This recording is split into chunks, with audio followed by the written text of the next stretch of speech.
It's hard to lose your job. It's hard to find another career, a fulfilling career. But I want you to know it's also hard on the person that had to let you go.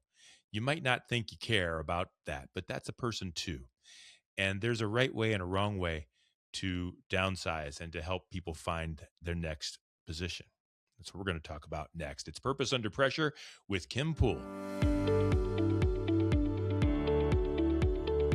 Well, the heat is on. Let's get cooking. This is Purpose Under Pressure. It's a podcast about people like you and me. I assume that you are like me, and we're just regular folks trying to do regular things in our regular lives. And sometimes the pressures try to knock us off of our purpose, the things that we're trying to do on a daily basis. And sometimes the pressure wins. Sometimes we win. Either way, we keep rolling, we keep going. And that's what this show is all about. If you're back, if you're coming back for more, we do appreciate it. We do it every week. And if you've seen one of the other shows and you're back again, do me a favor. Would you push the like button or subscribe or tell your friends that this show is worth listening to? We're here on purpose to make an impact in other people's lives. And the way we do that is to get heard and listened to and watched by others. And so you can help with that.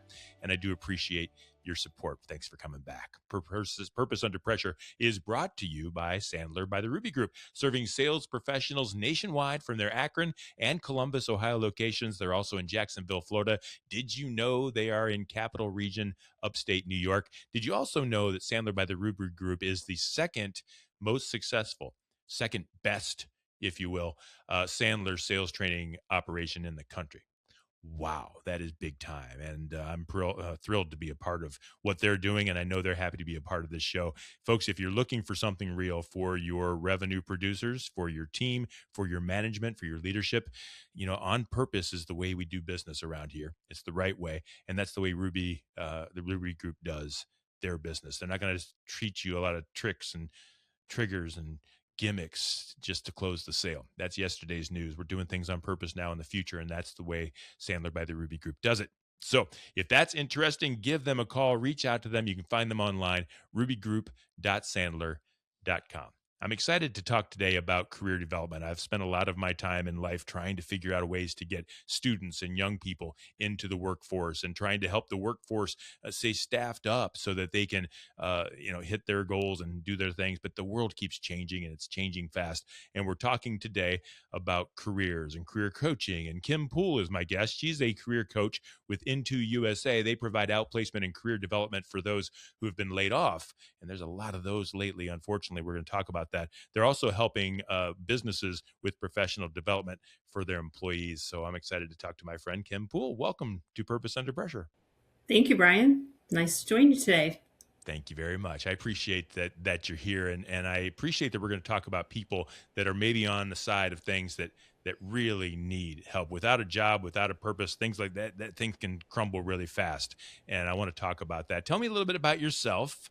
What's your purpose? Why do you do what you do? And just give us an idea of who is Kim Poole, and then we'll talk about all the other stuff. Well, sure. I say my calling is to help other people find their callings, is one of the things I say. But I have been a career coach for over 20 years, came up through the higher education arena, and was a director of a career center in upstate New York at Houghton University. And then about 6 years ago, transitioned to work for IntoUSA, which is an outplacement company. So in higher education, worked mainly with college age, sometimes non-traditional students as well, adults. But with an outplacement company, I work with people all ages across all industries, all across US and Canada as well. And really work with people to help them figure out what their next step is, what God is calling them to next, because they have found themselves in a situation they don't really want to be in, but that's where they are. And so I have always enjoyed talking with people and really just getting to know them, what makes them tick, what they're passionate about, what their skills are, what they really enjoy, and pulling that out of them and helping them rediscover it. Because a lot of times they're kind of at a point where they don't know what to do next. And so they need to get back to that firm foundation of who they are. So asking a lot of questions and listening and helping them regain their purpose. How did you realize you cared about this and you knew about this. I didn't know that you were the head of a career tech school, I guess, for high school age, I'm guessing is what Houghton is. So how did you get involved in that? And how did you know that this is something that you really like to do? So Houghton University is a college. It's It's a a college. yeah, Okay. university, and so I have always enjoyed getting to know people and learning and hearing stories. Used to read biographies growing up, and that's kind of my go-to of what I read the most. And so I love to hear what makes people tick, and so when I decided to do a master's in college student personnel, where you could work on a college campus, tried a lot of different of the offices out. And when I realized that career services is where you talk with people and get to know them, and then make the connection of where what kind of resources they need to help them succeed, I realized that that was the path for me. I love that. I love that you're able to help people do something that's so important to them. And I want to talk about that real quick. What is someone going through? What is the mindset? What do you find are the biggest challenges? It's not always finding the job, right? Sometimes it's just finding the will to get out of bed, maybe. I mean, what's it like in today's day and age to be out of work or a young person trying to find work? Right. It really is an emotional roller coaster. So even last week, I talked with a candidate who had just found out I talked with her on Wednesday. She had just found out the previous Friday that she was let go. And that was her last day, pack up your things That and was go. it.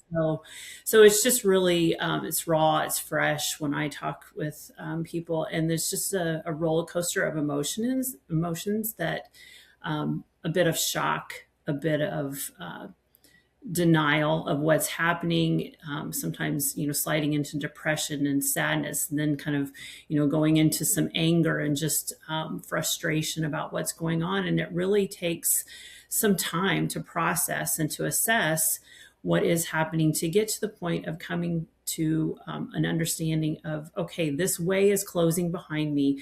There's going to be another door that's open, but I have to be in the right mindset to even be able to talk about it in a positive way, to even be able to figure out who I am again, because your whole identity kind of is rocked when that happens. And so I really enjoy talking with people to help them understand of, this door is closing, but there is a new opportunity. And yes, it's a hard thing to go through, but we need to get to the point where we see this as a new opportunity. And maybe, and a lot of times I'll talk to people and they'll realize, well, there were some things that maybe about my job I didn't really enjoy. And maybe it wasn't really aligned with who I am.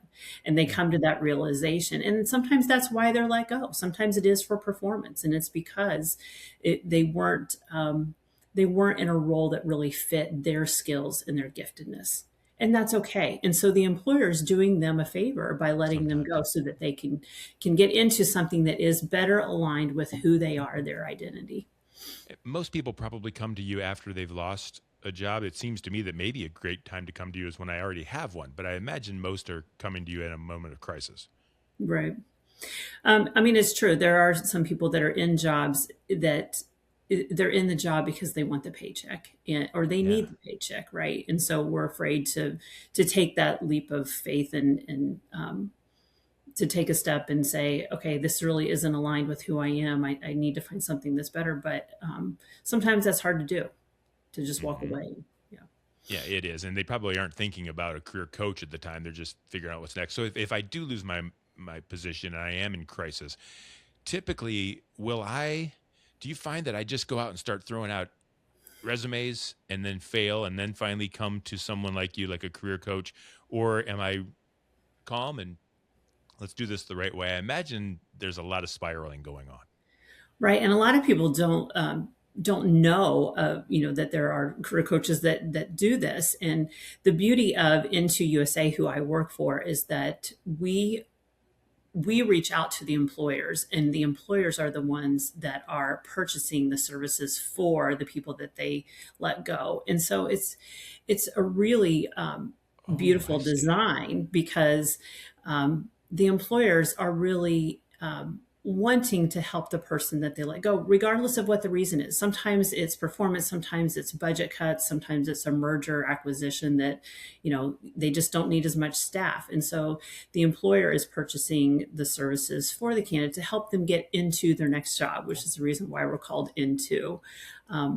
But it's very important. It's very crucial because it's not just affecting the person that is let go or that is separated from the company. It also affects the employees that are still at the company. Yeah. They're impacted. It also impacts your customer base. So, we did a survey not too long ago where we asked employees of companies that even if you weren't let go, how would that affect you working there? And only 20% said that they would actually work harder in fear of maybe they would get low in the future.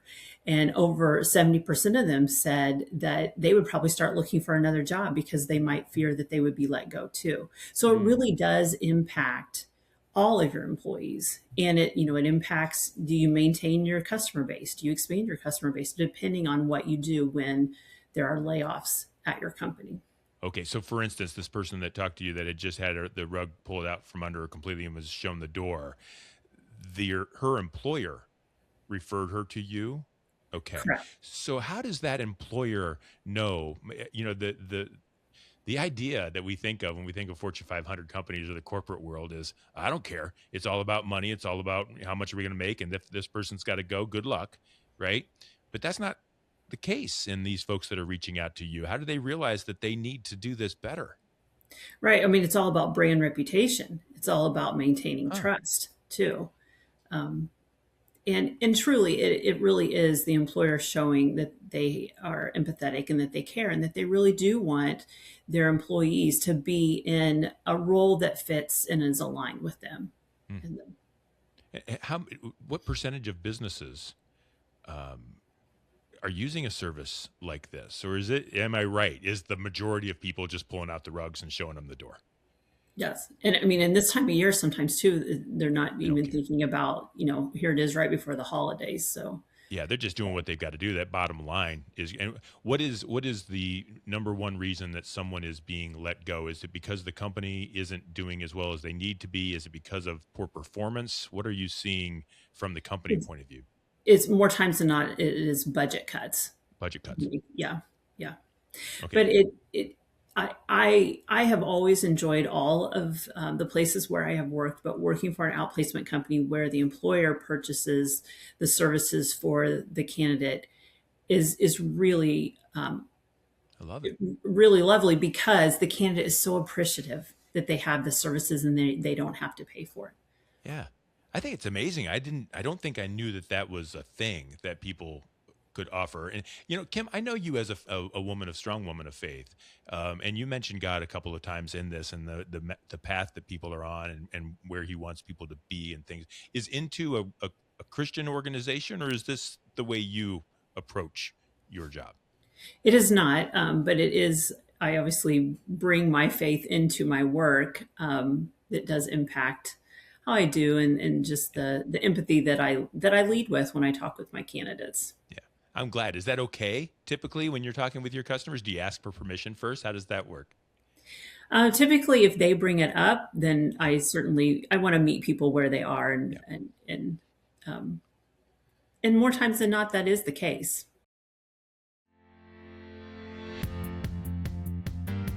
Looking at the typical salesperson, everything they do day in and day out, if we simplify all of that and really boil it down, they have two superpowers. First superpower that salespeople have is how they behave. Second superpower they have is what they say. As a seller, we only have two problems. We either said something or did something that we should not have said or done, or we didn't say something or do something that we should have said or done.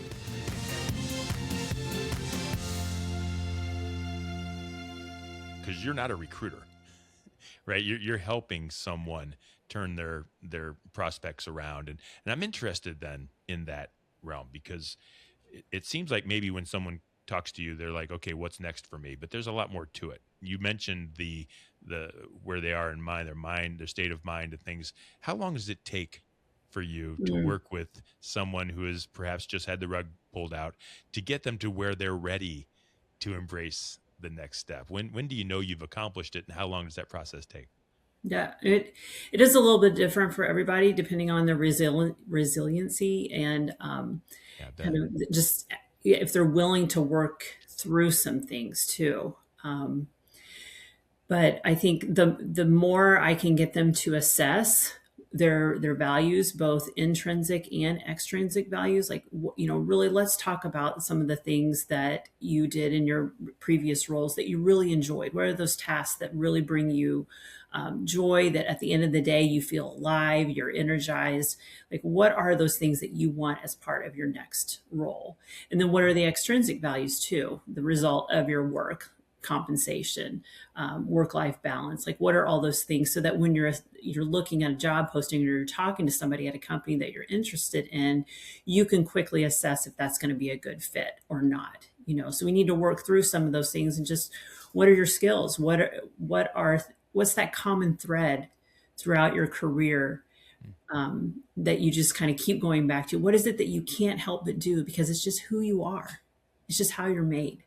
That you're going to do it at work, you're going to do it outside of work. It's just what you gravitate towards. It's what people come to you for. That's the other thing I ask people, like, what do people come to you for? What are you known for? And so just really helping them, sometimes even just get that down on paper or on their computer, just have that in front of them. Then they're able to really think through, okay, here's a role that's going to match all those values and align with my skills. And it's really what I have to do to bring joy to my life. And it's also where there's a need in the world. Those two have to align. Yeah, yeah. And a lot of your folks that you talk to, I imagine, maybe got out of college and found a job and and ended up in a spot and probably never even thought about some of these things. And as we get older, those things change or become at least spotlighted. I'm wondering, when you're talking to somebody, you know what you want. How long does it take, or what's the biggest hurdle to help them understand and to see that light? Like, oh, because there's got to be a lot of trauma that just holds you back for a while, right, Kim? Like, you're saying all the right things, but they're just not hearing you. What's the hardest thing for you to get them to understand what they actually can do? That's a good question. And sometimes I think there's not much I can do. They have to kind of work through some things. And sometimes, I mean, it's even like with our kids, right? Sometimes you have to let them sit in the pain a little bit, the pressure, and let them sit there until they can kind of actually see that there is another option, or there is a way forward too. But that is hard. It's hard as a career coach to sit there with them and to lament with them. But that's needed also. That Yes. sometimes you do need to kind of sit with them in that. But what we do more times than not as career coaches is provide that encouragement, provide that positivity. And this goes back to focus on what you can control. So many of the people I work with, they can't control that maybe somebody else got the job over them because it was an internal candidate. But what can you control? You can control being prepared for the next interview, being diligent in your search, in your networking, and things like that. So taking every thought captive, any negative thought that comes into your mind, take that captive and turn it into a positive thought. And so that's what we do. And sometimes weekly with people. Yeah. Weekly, you're trying to have, and do you see growth weekly? Do you see change weekly? How do you know, Kim, when you are successful, when it's worked?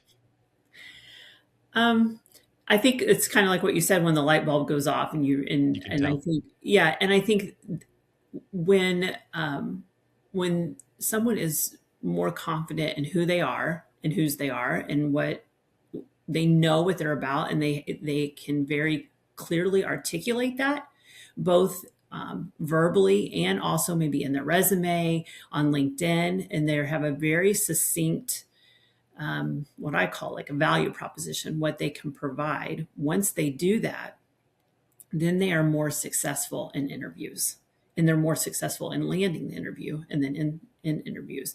But you really have to get to the point of knowing who you are, having that clear identity. And then that's when someone is more successful. to actually land the job.